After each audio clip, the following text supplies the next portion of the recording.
নগ্নতার কথা যদি বলতে হয় তাহলে নরেন্দ্র মোদীকে জিজ্ঞেস করুন এপস্টিন ফাইলটা খুলতে। কিভাবে ভারতবর্ষের নেতারা ভারতবর্ষকে নগ্ন করেছে এবং নিজেদের নগ্ন করেছে ওই ফাইল খুললে বোঝা যাবে। যুব কংগ্রেস কর্মীদের দোষটা কোথায়? তারা বলছে যে ভারতবর্ষের অর্থনীতিকে আমেরিকার কাছে বিক্রি করে দেওয়া হয়েছে, তার বিরুদ্ধে প্রতিবাদ। এতে নরেন্দ্র মোদীর সমস্যা কোথায়? আমরা তো দেশের কথা বলছি। উল্টে তারা রাহুল গান্ধীকে বিভিন্ন বিষয়ে আক্রমণ করছে। সেই আক্রমণের বিরুদ্ধে আমাদের এই প্রতিবাদ, আমাদের এই প্রতিরোধ এবং এই প্রতিরোধ জারি থাকবে। নরেন্দ্র মোদী গণতন্ত্র মানে বোঝেন? গণতন্ত্র মানে বোঝেন নরেন্দ্র মোদী? বোঝেন না। গণতন্ত্রকে উনি ধ্বংস করেছেন। 2014 সালের পর থেকে ভারতবর্ষে গণতন্ত্র বলে আর কোনো জিনিস নেই।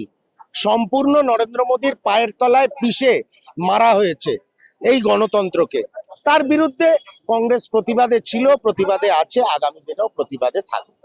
টোটালি সংবিধানকে নরেন্দ্র মোদী যেভাবে বলেছিলেন প্রধানমন্ত্রী হওয়ার আগে, ইলেকশনের সময় যে বলেছিলেন যে আবকি পার 400 পার তো সংবিধান ভি পার, অর্থাৎ সংবিধানকে তুলে সমূলে ধ্বংস করে দেওয়া হবে।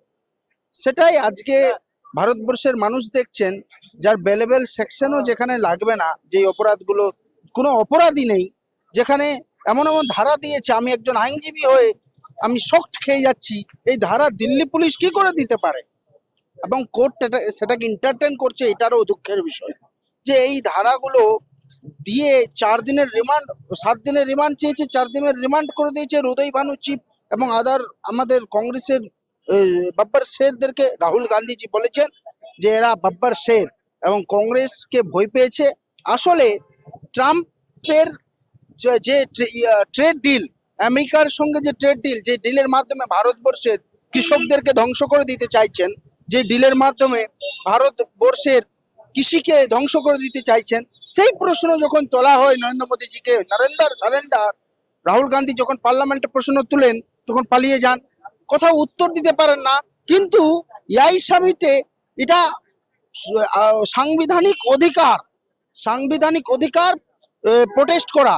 আমাকে প্রশ্নের উত্তর দিতে হবে নরেন্দ্র মোদীজিকে, অমিত শাহকে, যে ওখানে কি কাউকে, যেখানে পাবলিক সার্ভেন্টকে মারার, অ্যাসল্ট করার ধারা লাগিয়েছে, কোথায় মেরেছে, কোথায় enmity between on the basis of religion, caste লাগিয়েছে। এই যে ধারাগুলো বিএনএসের দিয়েছে ভারতীয় ন্যায় সংহিতার, সেই ধারাগুলো মানে কোনো একটাও অ্যাট্রাক্ট করছে না, কোনোটা অ্যাপ্লিকেবল হচ্ছে না। এই মামলায় বেলেবেল সেকশনও অ্যাপ্লিকেবল হবে না। বড় বড় এক্সপার্টরাও বলছেন, আমি নিজে সুপ্রিম কোর্ট কলকাতা হাইকোর্টের আইনজীবী হিসাবে বলছি, এটাতে কোনো ধারা অ্যাট্রাক্ট হচ্ছে না। ইভেন বড় বড় এক্সপার্ট, সুপ্রিম কোর্টের অ্যাডভোকেট মীর তানভীর সাহেব ইন্ডিয়া টুডের একটি ডিবেটে, ইয়োজো বর্ধান বলে একজন আইএস অফিসার ফর্মার, তারা বলছেন দেশের নিন্দা হচ্ছে, বরং তারা বিজেপির যুক্তি হচ্ছে যে কাল পরিস্থিতি ভালো ছিল না, তাহলে তুমি যাতা ধারা লাগিয়ে দেবে। তো ওখানে যদি ইনঅ্যাপ্রোপ্রিয়েট জায়গা ছিল, ধরে নিন, আমি মেনে নিচ্ছি এক মুহূর্তের জন্য, তো সেখানে যদি প্রোটেস্ট করা মানে দেশকে আরো উন্নত করা, দেশের গণতন্ত্র যে আছে, দেশে যে ডেমোক্রেসি প্রিভেল করছে, সেটা আরো সুনিশ্চিত হচ্ছে। কিভাবে নরেন্দ্র মোদী মূর্খ প্রাইম মিনিস্টার, ওনাকে জিজ্ঞেস করছি আমি যে কিভাবে উনি বলছেন কংগ্রেস গণতন্ত্রকে ধ্বংস করছে, কংগ্রেস দেশ তৈরি করেছে, তুমি দেশকে ধ্বংস করছো, তুমি দেশের সমস্ত সাংবিধানিক সংস্থাগুলোকে নিয়ন্ত্রণ করার চেষ্টা করছো, তুমি নরেন্দ্র মোদী আমেরিকার কাছে মাথা নত করে সারেন্ডার করে দিয়েছো, রাহুল গান্ধীর কথায় নরেন্দ্র সারেন্ডার হয়ে গেছো, এবং এই সারেন্ডার হওয়ার পরে তুমি আমেরিকাকে কিছু বলতে পারছো না।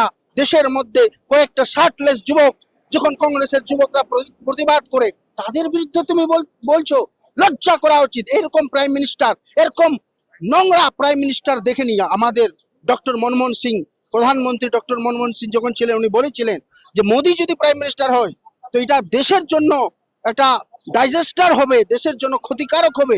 আজকে তা প্রত্যেকটা কথা ডক্টর মনমোহন সিংজির, former prime minister doctor Manmohan সিংজির প্রত্যেকটা কথা আজকে মানুষ দেখতে পাচ্ছে। একদিকে নরেন্দ্র মোদী মিথ্যে কেস দিয়ে সকলকে ফাঁসিয়ে দিচ্ছেন, যে বিরোধিতা করবে তাকে মিথ্যে কেস দাও, কংগ্রেস মুক্ত করো। কারণ কংগ্রেসই একমাত্র শক্তি, যে শক্তি নরেন্দ্র মোদীকে চ্যালেঞ্জ দিতে পারে, যে শক্তি আগামী দিনে ভারতবর্ষ থেকে নরেন্দ্র মোদীর এই গুন্ডারাজ, নরেন্দ্র মোদীর এই স্বৈরচারী রাজ ধ্বংস করে দিতে পারে।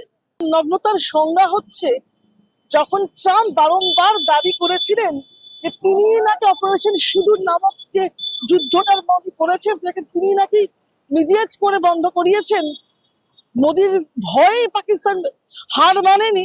এই যে চুপ করে থাকা এও নগ্নতা।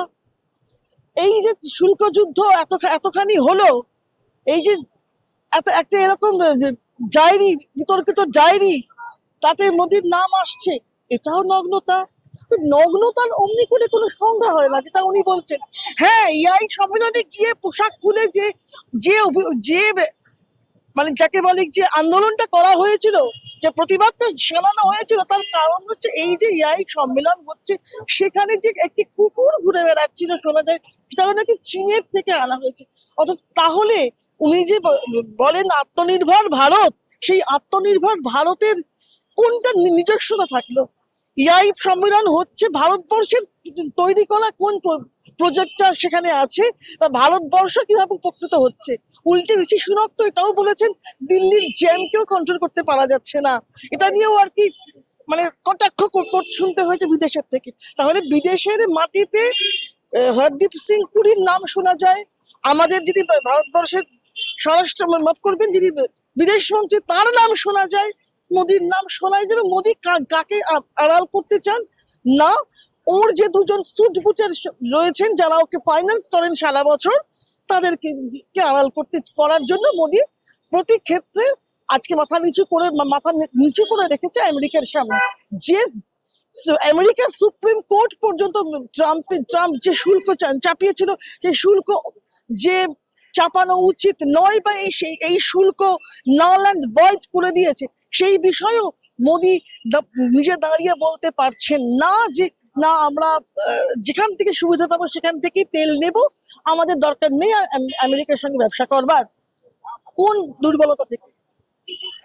ওই ডায়েরিতে নাম আছে বলে? আর যে নাম থাকেও বা কেন আছে, কি কারণে আছে, তার কোনো শ্বেতপত্র তো উনি প্রকাশ করছেন না কেন? এর প্রতিবাদ রাহুল গান্ধী বারংবার করেছেন, এর আগেও হয়েছে প্রতিবাদ। একটা যুদ্ধ বিমান কিনা নিয়ে প্রশ্ন উঠেছিল, সেটাও প্রশ্নের সম্মুখীন হতে হয়েছিল ওনাকে। তারপরে ফোনে আড়ি পাতা সংক্রান্ত একটা পেগাসাস বিষয়ও ছিল। কোনো বিষয় কিন্তু ভুলে যাওয়া যায়নি। উনি যুদ্ধ লাগাতে পারেন, উনি হিন্দু মুসলিম করতে পারেন, কিন্তু এই যে প্রশ্নগুলো রাহুল গান্ধী করেছিলেন তার কিন্তু সদুত্তর উনি সংসদে দাঁড়িয়ে দিতে পারেননি। এর আগেও তো বিজেপি সরকার যখন স্পোর্টস হয় তখন তো নগ্নতা করে রাস্তায় দাঁড়িয়েছিলেন, তখন তো কোনো তাদের মুখ থেকে কোনো কথাই বেরোয়নি। আজকে প্রতিবাদ করেছে বলে হচ্ছে এই কথাটা, কেন হবে এই কথা? সবার অধিকার আছে সমানে, ভারতবর্ষে সবার অধিকার আছে। সে নগ্নতা দেখিয়ে তো করেনি কিছু, সে তো গায়ের একটা টি শার্ট খুলেই প্রতিবাদটা করেছে। তার জন্য আমাদের উদয় ভানু চিফকে গ্রেপ্তার করেছে, কেন গ্রেপ্তার করা হবে? এরই প্রতিবাদে আজকে আমরা রাস্তায় নেমেছি, রাহুল গান্ধীকে অপমান করার জন্য রাস্তায় নেমেছি। দিনকে দিন আজকে মানে জাতীয় কংগ্রেসকে অপমান করা হচ্ছে, রাহুল গান্ধীকে অপমান করা হচ্ছে, এবং বিভিন্ন স্তরে আমাদের নেতাদেরকে অপমান করা হচ্ছে, বিজেপির নেতৃত্বে এভাবে অপমান করা হচ্ছে আমাদের। প্রধানমন্ত্রী গণতন্ত্রকে ধ্বংস করেননি, উনি গণতন্ত্রকে ধ্বংস করেছেন, সেটা সবাই জেনে গেছেন।